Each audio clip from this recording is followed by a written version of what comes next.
जैसा कि आप सभी देख रहे हैं कि हमारे टेरेस किचन गार्डन में जो सब्जियों के पौधे हैं उनमें से अच्छी मात्रा में फ्रूटिंग होना शुरू हो गया है। बहुत तेज़ गर्मी और धूप है, इसके बावजूद भी मिट्टी सूखी हुई है, जहाँ तहाँ दरारें पड़ी हुई हैं।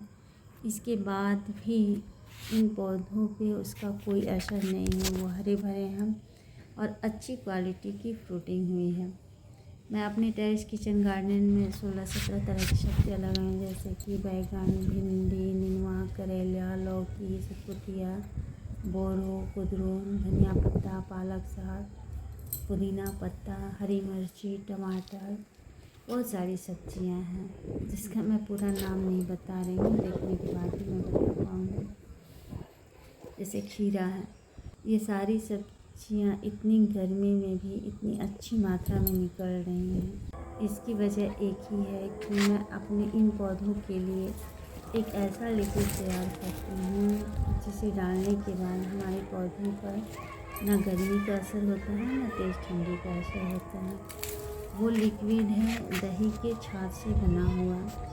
क्या है कि हम लोग जब मलाई उतारते हैं तो उसमें से घी निकालने के बाद जो मट्ठा होता है उसे फेंक देते हैं, पर मैं ऐसा नहीं करती हूँ। जो मलाई उतारती हूँ उसमें थोड़ा सा चूरन डाल देती हूँ और 10 से 12 दिन जब वो मलाई हो जाता है तो उसमें से मथ करके घी निकालने के बाद जो उसका बचा हुआ छाछ है उसे तांबे के बर्तन में 3 दिनों के लिए रख कर उसे पैक कर देती हूँ, किसी कपड़े या प्लास्टिक से बांध देती हूँ। 3 दिनों के बाद मैं उसे दूसरे बर्तन में ट्रांसफ़र करती हूँ और उसमें 1 लीटर अगर वो दही का छाछ है तो उसमें 1 चम्मच गुड़ डाल देती हूँ और फिर दूसरे बर्तन में उसको रख करके 15 दिनों तक पूरा पैक छोड़ देती हूँ। 2-3 दिन होने के बाद थोड़ा सा मैं उसे ढक्कन खोल देती हूँ ताकि उसमें से जो बना हुआ गैस है वो बाहर निकल जाए, फिर उसे बंद कर देती हूँ।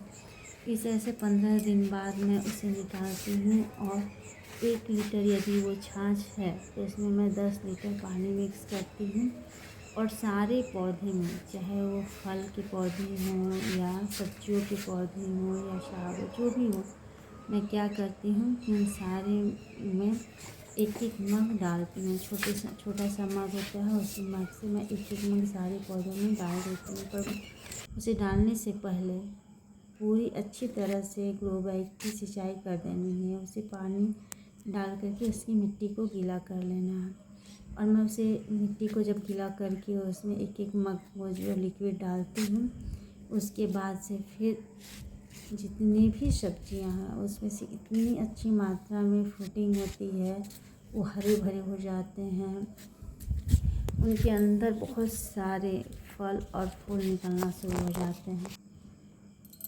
यदि आप भी चाहते हैं कि आपके टेरेस किचन गार्डन में से भी हमारी ही तरह बहुत सारी अच्छी फ्रूटिंग हो, अच्छी सब्जियां निकलें, तो आप एक बार इस लिक्विड का इस्तेमाल अवश्य करें। यकीन मानिए फिर जीवन में कभी भी आपको मार्केट की सब्ज़ी खरीदनी नहीं पड़ेगी।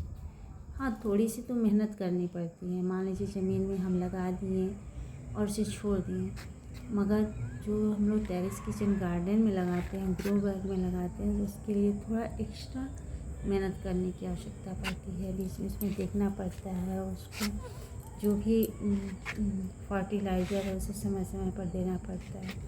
मैं क्या करती हूँ कि जो भी फर्टिलाइज़र देती हूँ, जो भी कीटनाशक देती हूँ, वो घर पर ही बनाती हूँ, जो पूर्ण जैविक होता है, जो किसी भी तरह का कोई केमिकल नहीं होता है।